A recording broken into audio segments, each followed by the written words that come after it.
دیکھیں ترمذی میں موجود ہے، حضور علیہ الصلوۃ والسلام نے فرمایا جب اللہ تعالیٰ نے زمین کو پیدا کیا تو زمین ہلنے لگی۔ اللہ نے پہاڑوں کو میخیں بنا کر قلعے بنا کر زمین میں لگا دیا تو زمین ٹھہر گئی۔ فرشتے فوراً عرض گزار ہوئے کہ مالک تیری سب سے طاقتور مخلوق یہ پہاڑ ہے؟ فرمایا نہیں، لوہا جو ہے نا وہ پہاڑوں سے بھی طاقتور ہے، کیونکہ لوہا پہاڑ کو کاٹ دیتا ہے۔ یا اللہ پھر لوہا سب سے طاقتور ہے؟ فرمایا نہیں، آگ اس سے بھی طاقتور ہے۔ کیا آگ سب سے طاقتور ہے؟ تو فرمایا نہیں، پانی بھی ہے۔ کیا پانی طاقتور ہے؟ فرمایا ہوا بھی ہے، جو پانی کا رخ پھیر دیتی ہے۔ مسلمانوں خدا را اس سے بڑا ذوق نہیں ملے گا۔ میں طاقتور ہونے کا طریقہ بتا رہا ہوں۔ ہمارے ہاں لوگ سمجھتے ہیں کہ میں بولتا زیادہ ہوں اس لیے میں طاقتور ہوں، میرے پاس اسلحہ زیادہ اس لیے میں یہ دیکھو حضور نے بتایا طاقتور کون ہوتا ہے۔ یا رسول اللہ پتھر پہاڑ طاقتور ہے؟ تو فرمایا نہیں، ان پر تو لوہا ہے، لوہا طاقتور ہے، نہیں اس پر تو آگ ہے، آگ طاقتور ہے، نہیں اس پر تو پانی ہے، پانی طاقتور، اس پر تو ہوا ہے۔ تو حضور پھر مہربانی کریں بتائیں طاقتور کون ہے؟ تو یہ دیکھو نا، یہ یاد رکھو نا، یہ کائنات کے سب سے بڑے حکمت والے محبوب کی بات یاد رکھو نا۔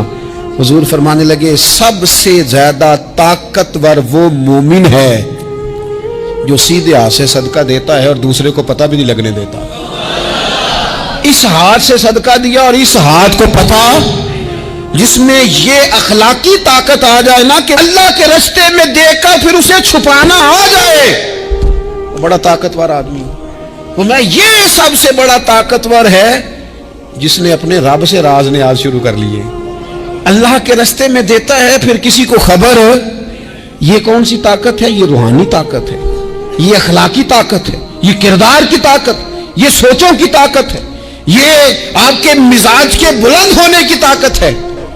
لیکن اگر مسجد میں ٹائلیں لگوا کر بھی ایک ٹائل پہ نام لکھوا لیا ہے، اگر کہیں تعاون کر کے بھی کہا میرا ذکر کرو، کوئی خدمت کر کے کہا میرا نام لو، پھر آپ کمزور ہیں، پھر آپ طاقتور نہیں ہیں، پھر آپ نے بزدلوں جیسا کام کیا، پھر آپ نے وہ رنگ اختیار کیا ہے جو شاید آپ کو ذہنی طور پر بڑی کوفت میں مبتلا کر دے۔ تو اعصابی طاقت، اعصابی قوت، آپ دیکھیں حضرت صدیق اکبر رضی اللہ تعالیٰ عنہ، حضور نے تربیت کی تھی نا۔ میں ذمہ داری سے کہتا ہوں کہ تعصب کی اینک نہ کسی نے پہنی ہو، ورنہ کائنات میں عشق کی داستان ختم ہو جاتی ہے جناب صدیق اکبر پر۔ جو پیار انہوں نے مدینے والے محبوب سے کیا ہے کوئی کر ہی نہیں سکتا۔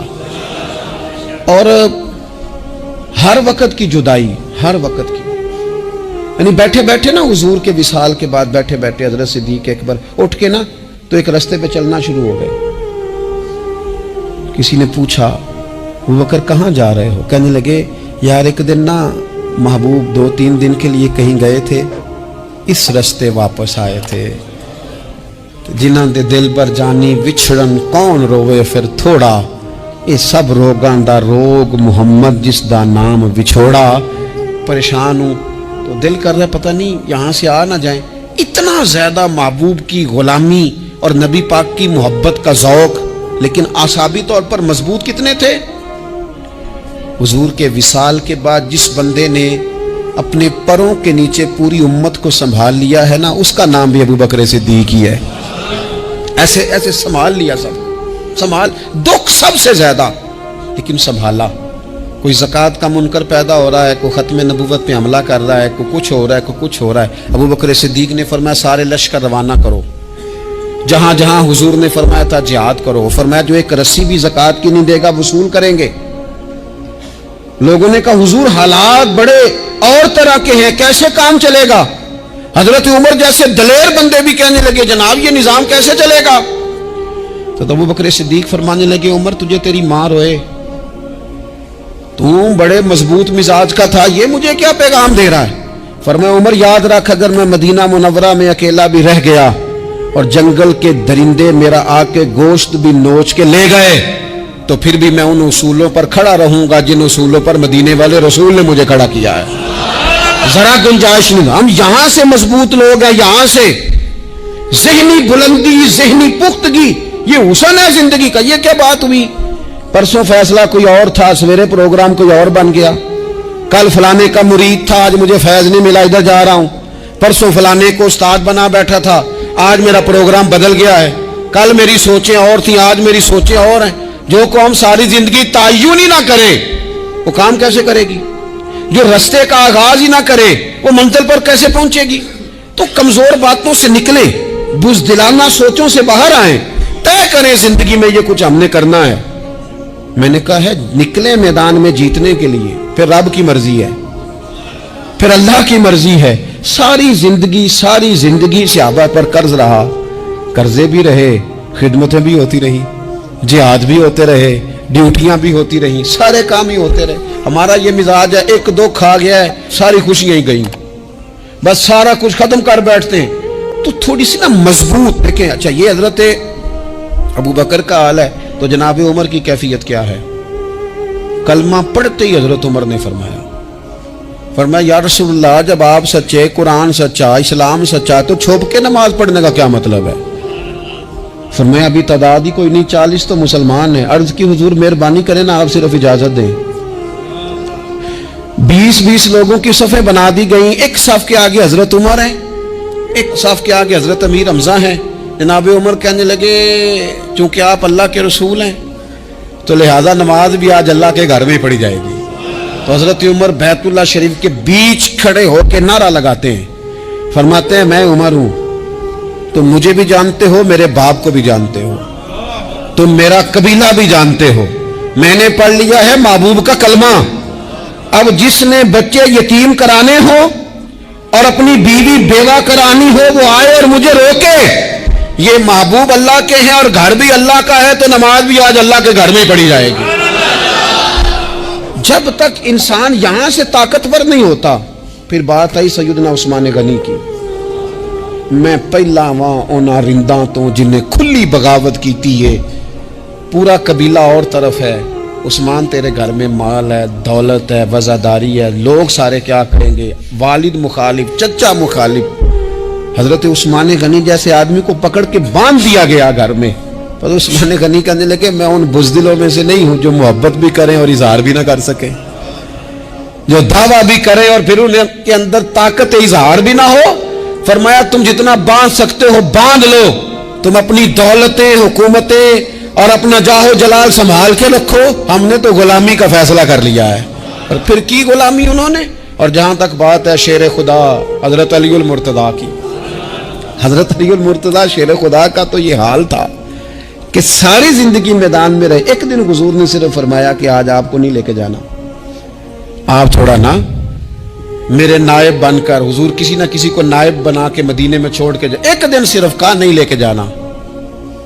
तो हजरत मौला अली रोने लगे, कहने लगे हुजूर मैं बच्चों के बीच रहूं, औरतों के बीच रहूं, मेरी तलवार को जंग लग जाएगा। हुजूर मुझे तो घोड़े पे बैठना पसंद है।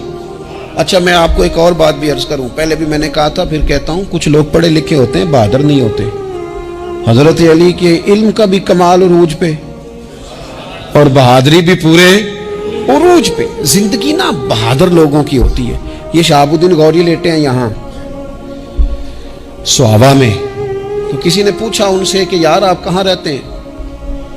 कहने लगे मैं घोड़े की पुश्त पे होता हूँ, हमारे बच्चे बड़ी सोनी फोटो बनाते हैं। इनसे पूछें आजकल आप क्या करते हैं? तो कहते हैं मोबाइल चलाते हैं। आप क्या करते हैं? फोटो खींचते हैं। आप क्या करते हैं? कहते हैं वो ना मुझे ऐसा ऐसा अजीब मसला है मोबाइल का कि बच्चों की ना मतलब मैं कई दफ़ा सोचता हूँ कि अगर इन्हें कुछ 4 घंटे मोबाइल से अलहदा रहना पड़ा ना तो हो सकता है कि इनको डॉक्टर को भी दिखाना पड़ जाए, इतनी खूब बुरी हालत हो गई।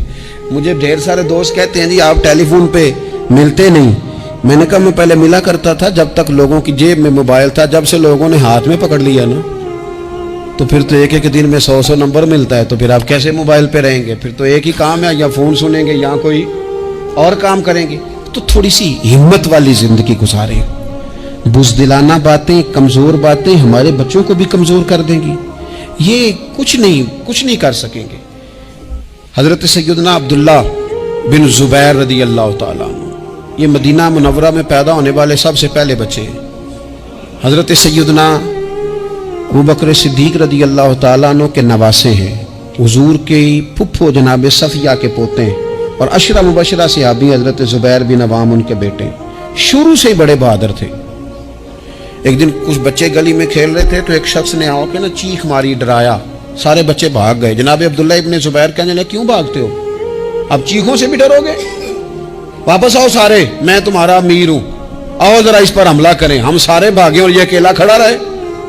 उस पर हमला किया, वो डराने वाला खुद डर के भाग गया। थोड़ा सा ना मिजाज, ज़ेन, तबीयत, देखे ना, बदतमीजी और चीज का नाम है, लेकिन गुफ्तगू का मजबूत होना ये और चीज का नाम है। बच्चों को जब पूरी तरह यहां तो हम उनको इस कदर ज्यादा कमरों में बंद रखते हैं कि जब वो निकलते हैं बागी हो जाते हैं। यहां फिर ये होता है कि उनके अंदर जो सलाहियतें होती हैं वो पूरी तरह दब जाती हैं। वो जो कैफियत होती हैं जो एक मर्दाना वस्फ में होनी चाहिए उनके अंदर मौजूद नहीं होती। इकबाल कहते हैं आईने जवां मर्दा हक गोई बेबाकी, अल्लाह के शेरों को आती नहीं रूबाही। और ये जो सहमे दोस्त हैं ना, बिलखुसूस गरीब तबके से, उनसे मैं अर्ज करूंगा कभी किसी की गाड़ी देखकर मरूब नहीं होना, कभी किसी के महंगे कपड़ों के रोब में नहीं आना, कभी नहीं। हालात के सहमे हुए लोगों को बता दो हालात बदल जाते हैं, एक जैसे नहीं रहते। कभी कमजोर ना पड़े और जगह जगह अपने दुख भी ना बताएं, जगह जगह अपने दुख ना बताएं, हिम्मत करें, हिम्मत करें। वो एक शायर ने कहा था कि बाहिम्मत लोग कभी हारा नहीं करते, या वो जीत जाते हैं या कुछ सीख जाते हैं। वो ना मैदानों में रहते हैं, कमजोर ना पड़े। ये जो इतना लंबी लिस्ट बन गई है ना, इतनी लंबी लिस्ट मांगने वालों की, इतना लंबी फहरिस्त हो गई है, हर सिग्नल पे, हर चौक